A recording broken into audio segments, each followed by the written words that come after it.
वक्रतुंडमहाकाय सूर्यकोटि समप्रभ निर्विघ्नं कुरु मे देव सर्वकार्येषु सर्वदा।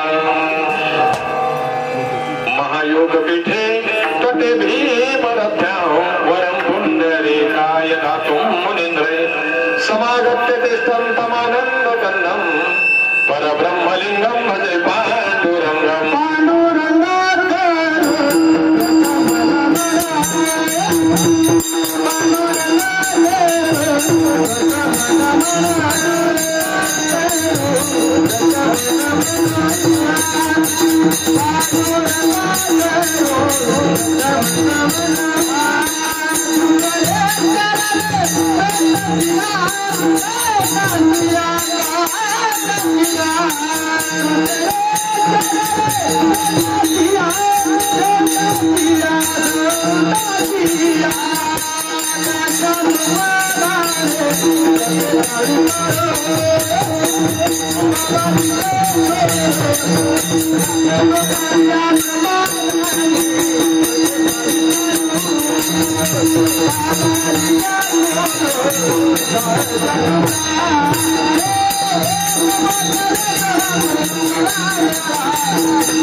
अनुग्रह लादलो पावन झालो चराचरी। नमो सद्गुरु तुकया ज्ञान दीपा नमो सद्गुरु सच्चिदानंद रूपा नमो सद्गुरु भक्त कल्याण मूर्ती नमो सद्गुरु भास्करा पूर्ण कीर्ती। ब्रह्मानंदं परमसुखदं केवलं ज्ञानमूर्तिं द्वन्द्वातीतं गगन सदृशं तत्त्वमस्यादिलक्ष्यम् एकं नित्यं विमलमचलं सर्वादि साक्षीभूतं भावातीतं त्रिगुणरहितं सद्गुरुं तं नमामि। जाईंचे केले स्मरण होय सकल विद्यांचे अधिकरण तेची वंदू श्री चरण श्री गुरूंचे ते नमस्कारुणी आता काशाय वस्त्रं चक्रदण्डधारिणं कमण्डलू पद्मकरेण शंखं चक्रं गदा भूषित भूषणाढ्यं श्रीपादराजं शरणं प्रपद्ये। नमन माझे गुरुराय नमन माझे गुरुराय नमन माझे गुरुराय नमन माझे गुरुराय। महाराजा दत्तात्रय महाराजा दत्तात्रय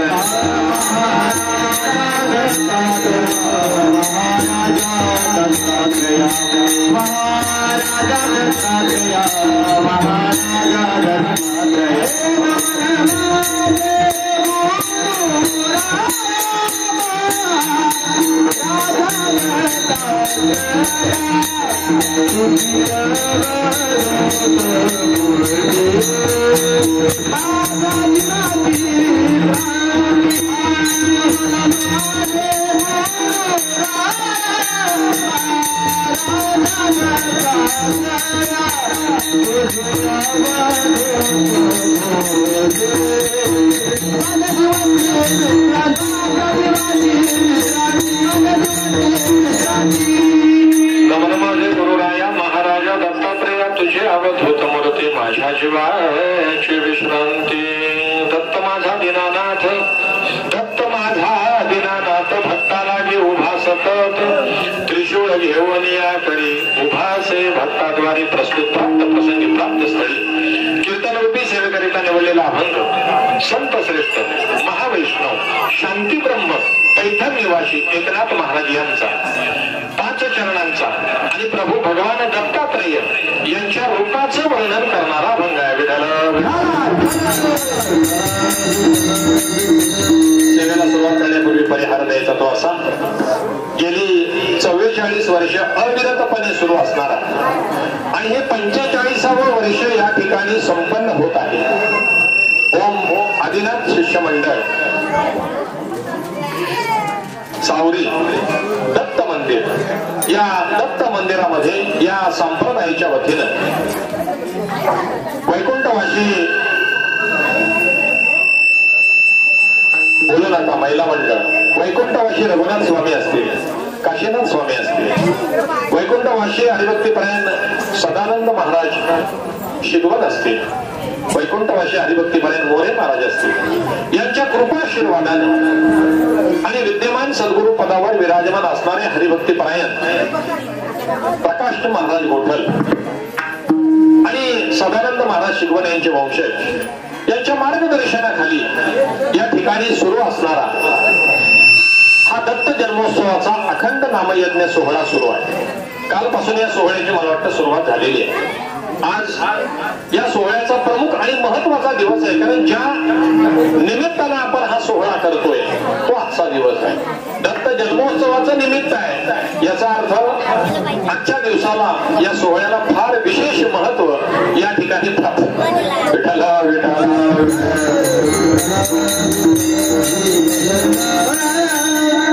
हो त्या लाल साडीवाली आई, हो आई आपण कीर्तनात बसलोय, घरच्या गप्पा नंतर मारूया. विठ्ठल विठ्ठल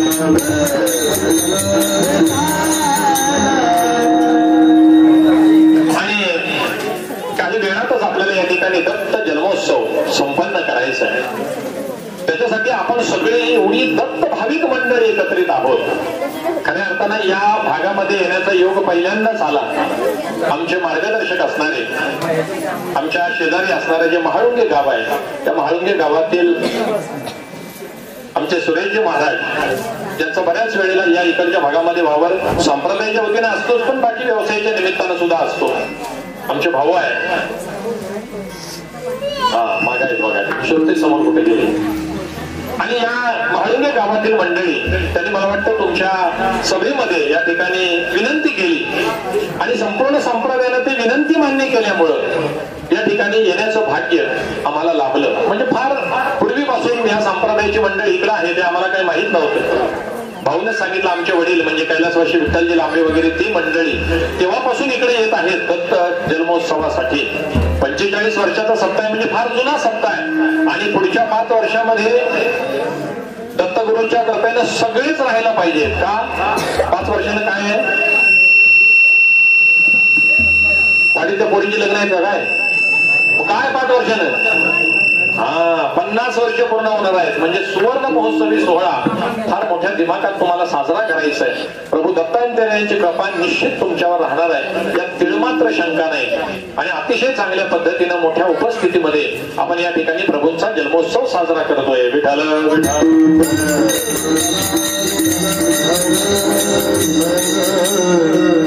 सेवेला घेतलेल्या अभंगामध्ये संत श्रेष्ठ एकनाथ महाराज भगवान दत्तात्रेयांजवळ काय काय आहे आणि ते असणाऱ्यातून काय काय करतात याचं यथार्थ वर्णन करतात. ते म्हणतात, माझा दत्त जो आहे हा दिनांचा नाथ आहे. करतो काय तर जो त्या दत्तांची सेवा करतो त्याच्यासाठी कायमस्वरूपी म्हणजे दत्त महाराज उभे राहतात. हातामध्ये त्रिशूळ घेऊन भक्तासाठी सेवा करतात. मग त्यांचं रूप कसं आहे जे भक्तासाठी सेवा करतात, तर एकनाथ महाराज म्हणतायत त्यांच्या कपाळाला विभूती लावलेली आहे, आळी चर्चिली विभूती. गळ्यामध्ये काय आहे तर रुद्राक्षांचे माळकंठे. त्यांच्या जवळ कामधेनू आहे. आपण सगळ्यांनी मूर्तीमध्ये पाहिले, जी गाय आहे तिला कामधेनू म्हणतात. ती कामधेनू आहे. जवळ असे कामधेनू, तिचा अलौकिक महिमा आहे. तो महिमा मी वर्णन करू शकत नाही. एकनाथ महाराज म्हणतात तिचा महिमा काय वर्णो. आणि असं जे दत्त रूप आहे एकनाथ महाराज म्हणतात ते कायम स्वरूपी माझ्या हृदयात राहावं, असा या अभंगाचा साधा सोपा आणि सरळ भावार्थ आहे. विठ्ठल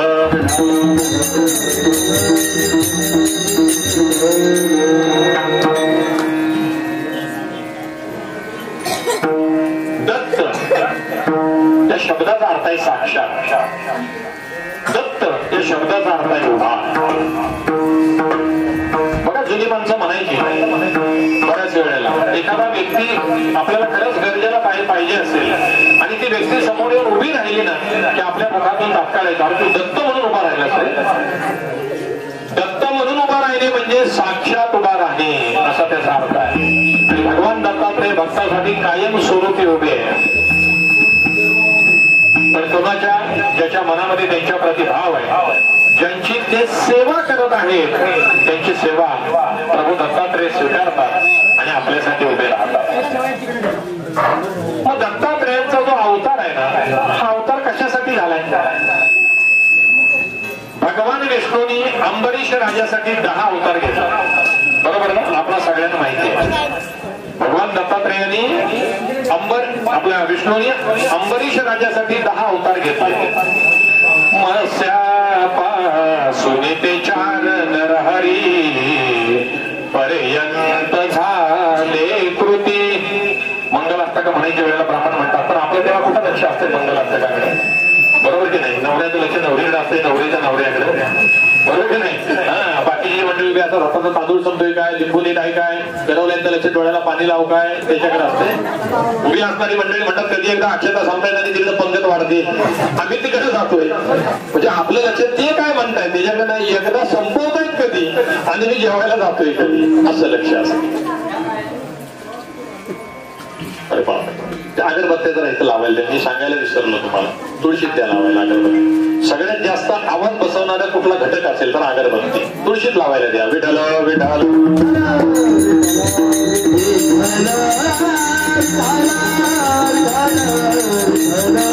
त्या मंगलाष्टकामध्ये ब्राह्मण बुवा सांगत असतात आपल्याला या 10 अवतारांचं वर्णन. मत्स्यापासून ते 4 नरहरी पर्यंत झाले कृती. म्हणजे पहिलं जे कृत युग झालं याच्यात भगवान विष्णूंनी 4 अवतार घेतले. त्रेती वामन परशुराम तिसरा श्रीराम सीतापती. त्रेता युगामध्ये या 3 अवतार घेतला. मग द्वापारामध्ये कोण?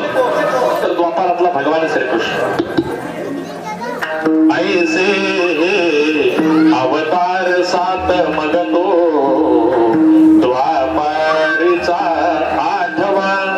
श्रीकृष्ण कलिमाजी बद्ध 9वा. कलंकी पुढे 10वा.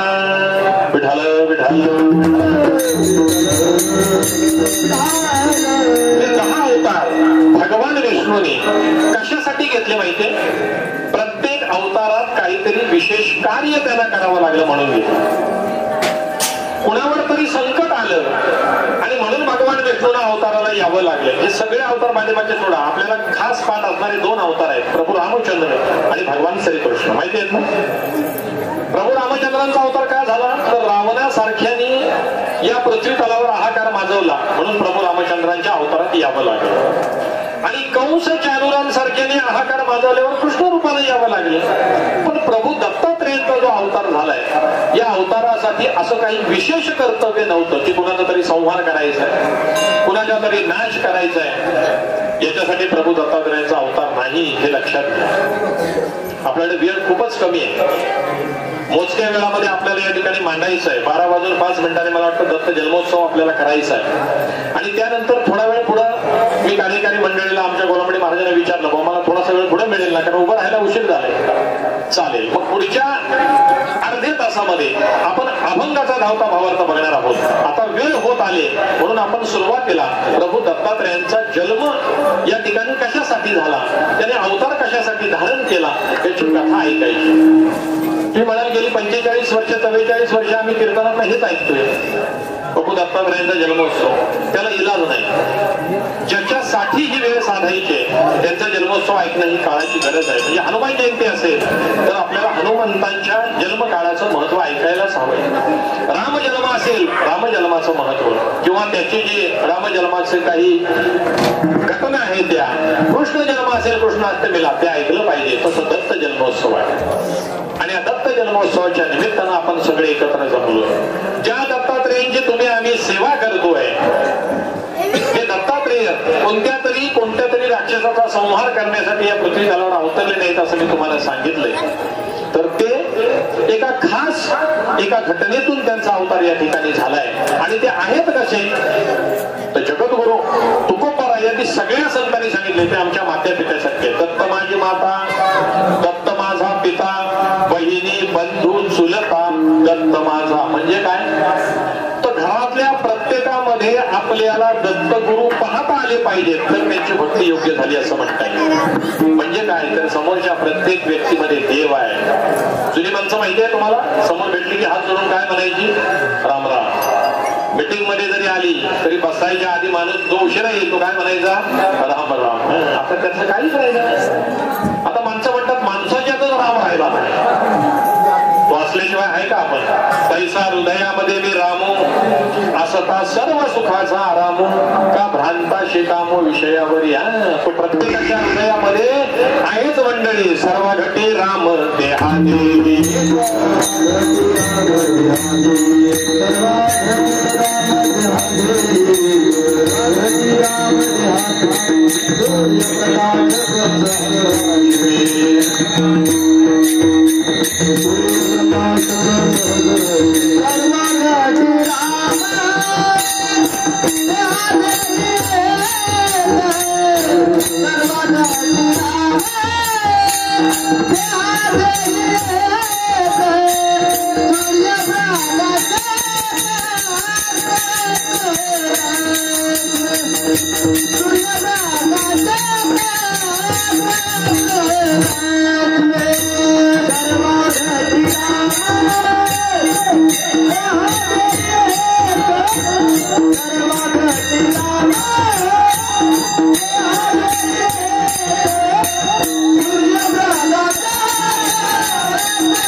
साठी राम राम आहे. आता हाय हॅलो आले. आता माणसं राम राम म्हणायचं सोडून द्यायला लागलं, हाय म्हणायला लागले, हॅलो म्हणायला लागले. पण त्या भगवंताचं अस्तित्व आपल्या जवळ आहे म्हणून त्याचा नामोच्चार त्या निमित्तानं तरी का होईना होतोय. मग दत्तात्रयांचा जो अवतार आहे हा कशासाठी आहे तर भक्तांचं रक्षण नाही तर भक्तांवर कृपा करण्यासाठी आहे. रक्षणासाठी नाही. रक्षणासाठी जे अवतार श्रीकृष्णापर्यंत झाले. आता भगवान पांडुरंग परमात्मा हा विटेवर उभा आहे, तोही भक्तांवर कृपा करण्यासाठीच आहे. आणि प्रभू दत्तात्रय जे या ठिकाणी स्थानापन्न झालेले आहेत याचा एकच उद्देश आहे, तो म्हणजे तुमच्या आमच्यावर कृपा करणे. उभं राहून कृपा करतात म्हणून एकनाथ महाराज सेवेला घेतलेल्या अभंगाच्या प्रथम चरणामध्ये त्या भक्तांच्या स्वरूपाचं वर्णन करतायत. कमी करू नका वावा सारखा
Bye.